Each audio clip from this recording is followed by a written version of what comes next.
Happy Friday, Mascoutah, and welcome to Tribe Talk. I'm Zach. And I'm Chase. Let's not waste any time. Let's take it right to Nick to see how he's doing this Friday morning.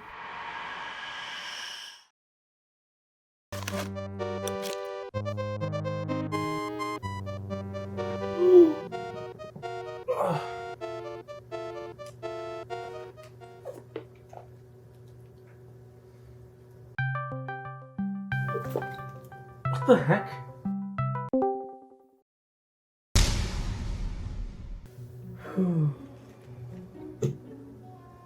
What do you want, Ian?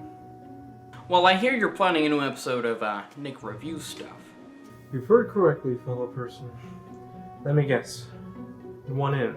Well, most indubitably, my fellow gamer. Cool. What if I say no? Well, that would be pretty cringe, but if you do refuse, then I will set off red matter explosive that I've hidden under your house.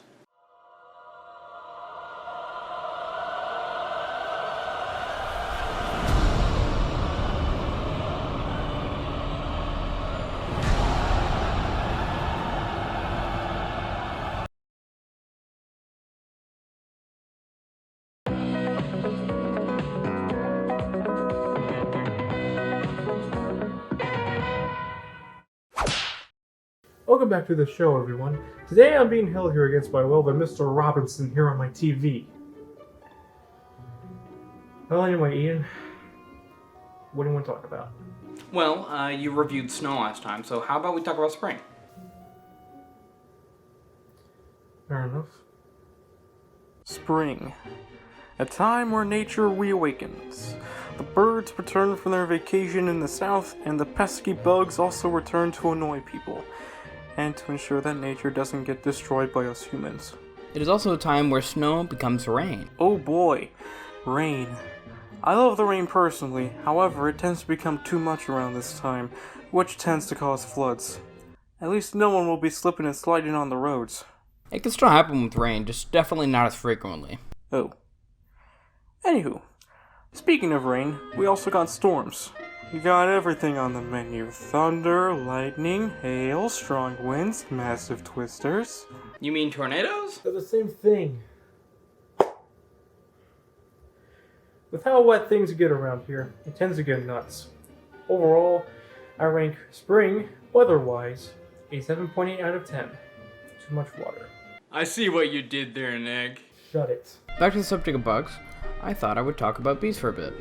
I know most people don't like them for various reasons, but they definitely help keep nature together through their pollination. Pollination. I think you guys know where I'm going with this. Spring allergies. What's wrong with them? I love them. I actually know a lot of people like yourself, Nick, that pollen releases because of their sinuses. But it does keep flowers alive, so... Didn't I say that at the beginning of this segment? Well, I mean, you did a basic generalization, but didn't really go into detail. Fine. You win. Finally, I get some appreciation from you. Awesome. Don't get your hopes up. Well, overall, I rank spring in the same vein as snow. A cute, but deadly thing. Agreed. Now that we're done here, can you disarm that red matter explosive? About that. Oh boy. What now? There was never really a red matter explosive. Why am I not surprised? Sorry, I just kind of wanted to cool nap, you know. Yeah. Get off my screen. Okay. Well, now that we are done with this insane trip, let's send it off to the next segment, which, honestly, I have no idea what it is. I've lost any and all interest in an appreciative transition today. Attention all seniors and juniors. Prom will be held Saturday, May 8th, and tickets are $10, and ticket sales will begin Monday, April 12th. Juniors and seniors, check your Google Classroom for more information on prom. Next week, Tuesday, April 13th, juniors will take the SAT here at school. No in-person classes or Zoom for freshmen, sophomores, and seniors. This also goes for next Thursday, April 15th. Juniors will take the Illinois Science Assessment here at school. No in-person classes or Zoom for freshmen, sophomores, or seniors. Lastly, seniors continue to check your Google Classroom for scholarship opportunities and deadlines. This is all for school news. I'm Chase Hansen, reporting for Tribe Talk. As the school year comes to an end, I've learned a lot of things about being a remote learner. 1. Don't use Google for answering your questions. 2. Don't sleep between class to class. And 3. Don't use your phone while learning. I'll get a text message asking me why to play video games. Or I'll get an Instagram notification basically telling me someone's liked my video, and I'll check it immediately. It's actually common for people to check their phones while they're learning. Or I'll also be studying and I don't even study. I'll just be on my phone the entire time. Research shows if you use your phone while studying, your test scores will decrease. Some helpful tips on not using your phone while you're either learning in school or even studying. You could A, put your phone in a desk drawer and just turn on mute. Or B, you could throw your phone. I don't recommend that option, but it's gonna help. There's more helpful tips out there for you not to use your phone. Well, that's all I have. Now let's send over to Sydney with school sports. Hey MHS, I'm Sydney Etter, and today I'll be giving you a quick recap of some school sports. Last Friday, our football team took a tough loss to the Triad Knights with a final score of 6-0. They are 2-1 on the season, and they're hoping to rebound tonight against Jerseyville. Make sure if you can't make the game to tune in to the NFHS website tonight at 7. This past week, the Lady Indians volleyball had a victory over Wood River in 2 great sets. On Tuesday, they took a competitive loss to Highland. The girls played well and are looking forward to playing them again. Boys soccer has had a very exciting season with a record of 9-2-2. On Monday, they played Belleville East and tied with a very hard-fought game. Tuesday, the Indians lost 4-1 to a very good Triad team. Thanks for tuning in to this week's sports report. Believe it or not, spring sports have started, so make sure you stay tuned for more information about those events. Thank you, Sydney, for recapping the past week of sports. All you hear in the news today is all about opposing viewpoints. This leads to many people not knowing what side gives out the most accurate information. I mean, personally, given how smart and great I am, clearly, I know how to watch out for media bias. But today, I'm going to give you 5 tips to watch out for in the news. Tip 1. If the article causes you distress, don't share it.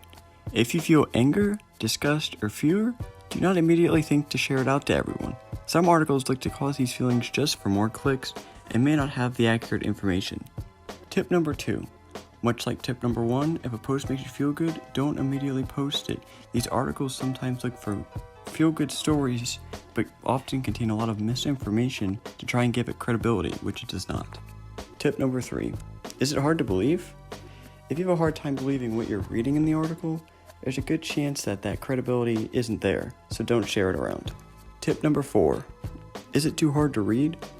Normally, if an article has a lot of grammatical errors and the spelling does not look good at all, it's normally an article that you shouldn't trust. And finally, tip 5. Have you checked the facts? This may seem like the easiest advice, but most people do not look up the hard facts of a situation they may be looking up. There are many fact-checking websites that only give out what is known for sure, instead of rumors or opinions. Hopefully you all watching take the advice given to help find more credible sources of information instead of falling for media bias. This way, you can start working to be as perfect as I am. Zach Springer, reporting for Tribe Talk.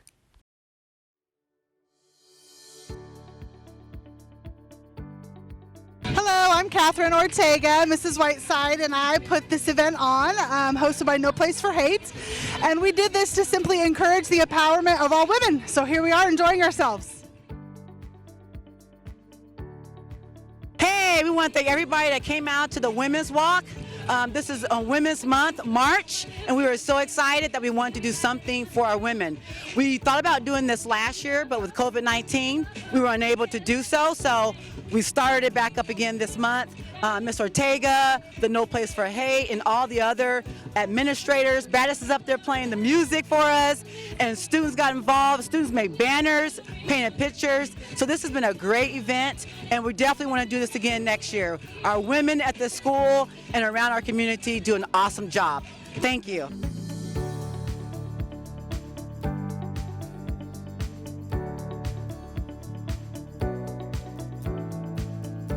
Another activity sponsored by No Place for Hate in honor of Women's History Month is a door contest.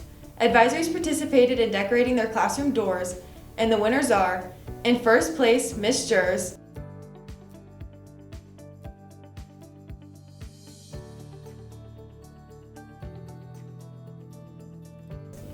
In second place, Miss Etter. And in third place, Miss Loper.